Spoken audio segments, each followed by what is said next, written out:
Hello everybody and welcome to another video. Today we're going to be sort of looking at this career mode deep dive trailer that got uploaded a few minutes ago as I'm recording this, and maybe trying to find some little hidden things here and there that maybe weren't mentioned throughout the video. The first thing that is pretty good and already an improvement on last year is that all the managers have faces already. Premier League seems to be the only English league that has managers at the moment, so hopefully the Championship at the very least gets added, and some more players and managers from the French and German leagues would also be nice. But it seems like the press conferences are still going to be exactly the same. We got Sean Dyche, we've got Pep Guardiola. These were already in FIFA 23. Maybe a new animation here and there, some training ground cutscenes. But this manager camera here could be interesting. But this is the first thing we're going to talk about right here, the tactical vision. So you can see a few seconds ago, we have parked the bus right here as a tactical vision.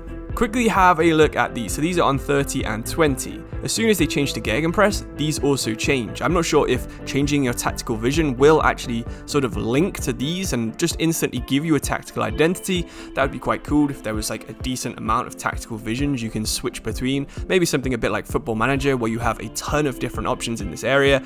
But if not, then I'm sure you can still edit these manually just like we have done in the past. So that could be a pretty interesting feature for those of you who aren't very good at tactics, just like I'm not very good at tactics. I'm sure the people who like to fiddle with that kind of stuff are going to be still doing that going forward on EA Sports FC.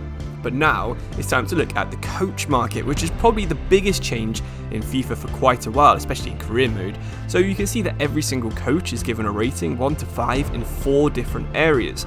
If we go forwards a little bit more, you can see what these areas do. In fact, it tells you exactly what a highly rated scout does. So they place a scout in here, the defending scout, a 3-star scout, and on the right hand side right here, you can see that basically it just reduces the time development plans take and boosts the player's abilities in those areas. You can add more coaches for more of an improvement, I assume, and you can move coaches around. So if you've got a scout who's maybe a 3-star defender and a 3-star attacker, or someone like this guy right here, Hadrian Poirier, you could just move them from midfield to maybe be a defensive coach if you haven't got enough scouts, things like that. Some of the coaches don't really make a lot of sense because I can't imagine there are too many coaches out there who are pretty good at defending and goalkeeping drills. However, you can't sort of judge them on that. I'm sure things like that, they're just in there to make the game a little bit more fun. So this looks like it's some kind of animation you get for training, and you can see a little bit more information right here. The ideal quality is based on the amount of players you have in both the senior and the youth academy. So this makes me think that having a smaller squad is going to make your players improve faster, which is, again, a pretty realistic way of doing it. The more players that a coach is working on, the less sort of time they can dedicate to each player. So I do like that kind of thing in the game.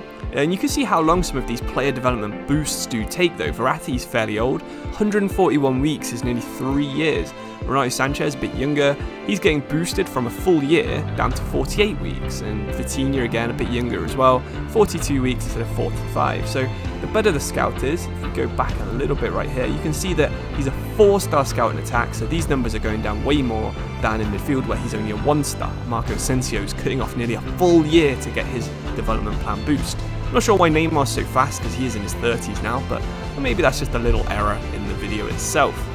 It looks like training is going to be exactly the same though, the same kind of drills, the same kind of points. You get 15 goes at just scoring goals, and the better you do, the better grade you'll get.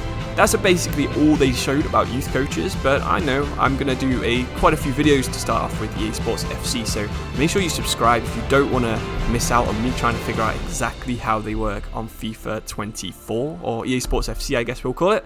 More animations right here. I'm not sure how many times you'll watch them. I think this is actually the one that you used to get at the start of player career though.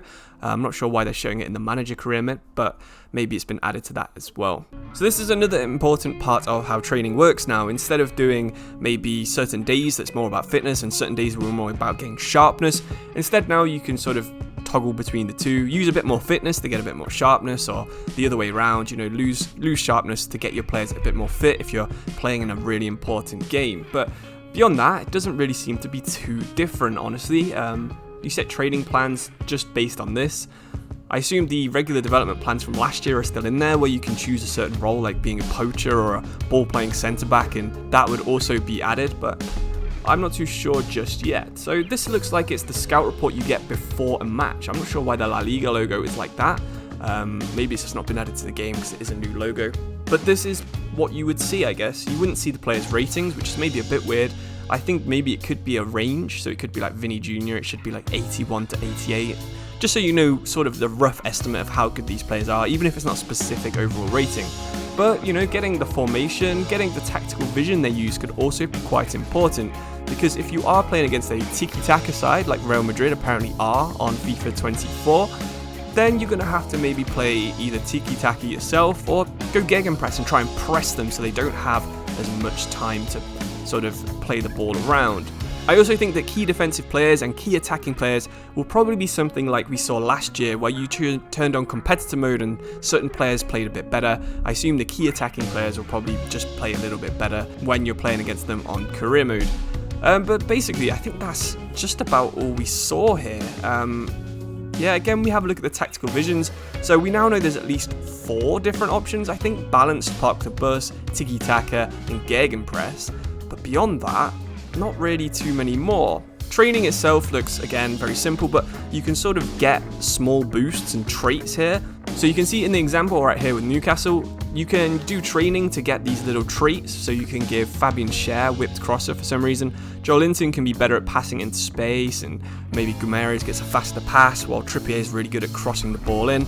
You know, it's pretty interesting to do this kind of thing, but again, I think maybe doing these short-term traits is maybe not quite how it works in real life, and maybe it could be a bit overpowered, but you know, let's figure out how it works by actually playing with them before we judge EA on that kind of thing. Some more cool cutscenes right here. You can see PSG walking out. You can see the other new camera mode right here, where you can spectate your team like I do in my Director of Football mode. There's also crowd camera, which we tried to do using Cheat Engine a few times in last year's game. Manager camera again. You can put the camera basically anywhere using Cheat Engine. And that's all there is for Manager Career Mode. Now it's on to Player Career Mode, and it looks like maybe there's some new hairs, some new boots. You know, those are just general things that always seem to get added to the game. Maybe a few new cutscenes here. I think this one was in last year's game. I do vaguely remember seeing it and being annoyed at all the different sizes of font on that clipboard.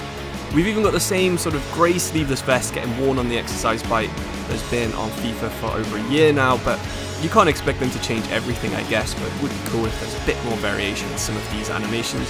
But yeah, the player agents and things like that. Player career mode doesn't really seem like it's going to be that great on this year's game. The new agents and stuff seem alright, but yeah, basically I think player career mode's got a couple of new screens. I think manager career mode is going to be roughly the same as well. But the coaches should be a nice improvement, and hopefully the tactical styles we looked at way back here, so the coaches over here and the tactical styles a bit further in. Hopefully that makes the game feel a little bit more varied, and certain teams are actually playing how they would in real life. But let me know what you think about the deep dive in the comments below. Hopefully this video wasn't too rambly, because I was just recording it straight after watching it. I made some notes and I was just trying to read through them while finding the right parts of the video. And hopefully you subscribe so you don't miss some good EA Sports FC content coming on my channel very soon. But thank you for watching. I'll see you soon. Cheers and goodbye.